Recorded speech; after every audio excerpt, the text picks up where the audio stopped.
జిల్లా వైసీపీ నేతలు తీవ్రంగా ఖండించారు. కారుమూరి అరెస్టు అక్రమమని, ఇది కక్ష సాధింపు చర్యనని జిల్లా వైసీపీ అధ్యక్షుడు మధునూరి ప్రసాదరాజు ఆరోపించారు. రెండేళ్ల కూటమి పాలనలో ప్రతిపక్ష నేతలను లక్ష్యంగా చేసుకుని కేసులు పెడుతున్నారని మండిపడ్డారు. ప్రభుత్వ అన్యాయాలను ప్రశ్నించే వారిపై కక్ష సాధింపు చర్యలు నమోదు చేస్తున్నారని అన్నారు.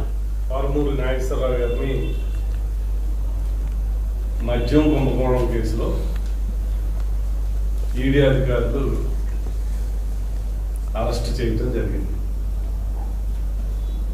నేను వైఎస్ఆర్ పార్టీ పరంగా తీవ్రంగా ఖండిస్తా ఉన్నాం. ఎందుకంటే ఈ 2 సంవత్సరాల పరిపాలనలో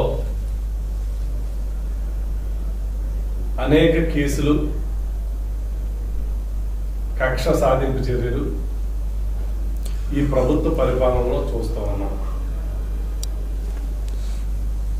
రాజకీయాలు ప్రజల కోసం,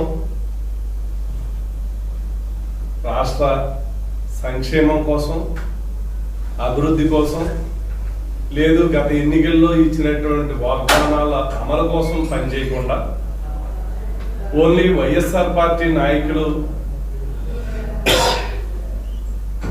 మీద కక్ష సాధింపు చర్యలే ప్రధాన ఎజెండాగా ఈ ప్రభుత్వం పరిపాలన చేస్తాం. కారుమూరి నాగేశ్వరరావు గారిని మద్యం కుంభకోణం కేసులో విశాఖపట్నం